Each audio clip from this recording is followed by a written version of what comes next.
600 वर्ष पहले परमात्मा ने सूक्ष्म वेद में, अब आप जी को थोड़ा सूक्ष्म वेद क्या है, जैसे शंकराचार्य जी ने एक मठ आमनाय महानुशासनम नामक एक पुस्तक की रचना की थी, जिसमें इन मठों के ऊपर बैठने वाले मठाधीशों के लिए गाइडलाइन दे रखे हैं कि वो ऐसा आचरण करें। उसमें ये लिखा है कि एक सूक्ष्म वेद है। तो इन शंकराचार्यों से कोई पूछता है कि वो सूक्ष्म वेद क्या है, कोई तो कहता है कि वो महाभारत है 5वां वेद।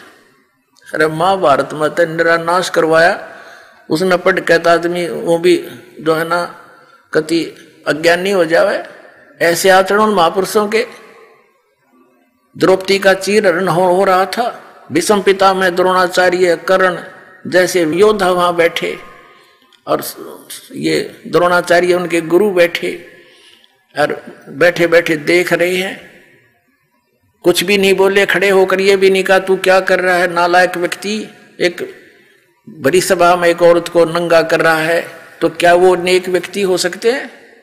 एक विदुर थे भगत बीज, खड़ा होकर के कहा था कि विदुर कहे ये बंधु थारा, ये तुम्हारे भाई हैं और किसकी बेइज्जती कर रहे हो तुम? अपनी बहू की आप ही बेइज्जती कर रहे हो, कुछ तो शर्म करो। विदुर कहे ये बंधु थारा, एक कै कुल एक कै परिवारा।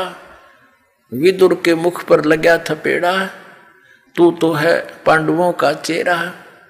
कहते हैं तू तो, जब दुशासन ने अपने चाचा के थप्पड़ मार दिया और ये शब्द बोले कि तू तो पांडवों का चमचा है, कहते हैं तू तो है बांदी का जाया, और वहां भीष्म द्रोण और कर्ण मुस्काया। ये महाभारत 5वां वेद हो सकता है। कहते हैं जब उस दुशासन ने अपने चाचा को कहा कि तू तो बांदी से उत्पन्न हुआ इसलिए हीन भावना रखता, तू क्षत्रिय नहीं है, तू तो बांदी का जाया, तू तो है बांदी का जाया, इसलिए तू यही बात कहेगा।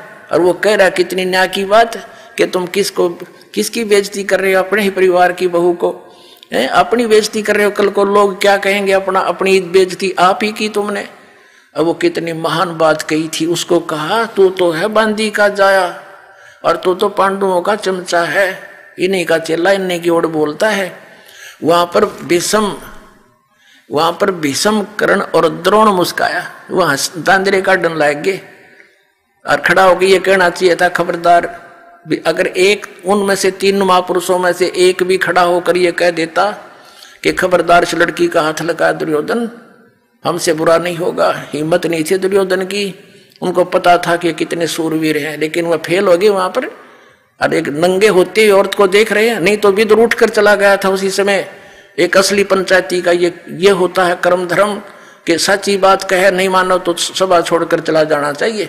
तो इनको उठकर चला जाना चाहिए था, भीष्म पितामह और द्रोणाचार्य और कर्ण को, गुरु जी को। और ये बैठे बैठे वही देख रहे हैं, होने दे के उस आगे शर होता सारा निवस्त्र करने लग रहा, बहन को नंगा देखने की चेष्टा में बैठे रहे हो, और सभा को छोड़कर नहीं गए। और इसको ये 5वां वेद बतावे, धन्य है ये हमारे आचार्य।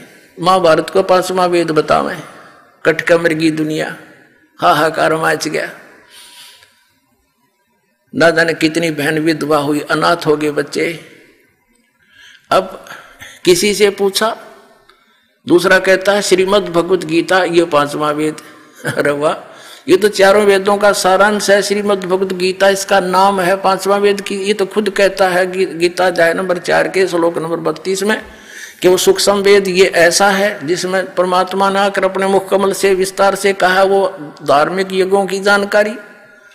और चौथे अध्याय के 34वें श्लोक में गीता ज्ञानदाता ने स्पष्ट कर दिया, किसी तत्वदर्शी संतों से पूछो, वो तो वेद हो ही नहीं सकता श्रीमद् भगवत गीता तो।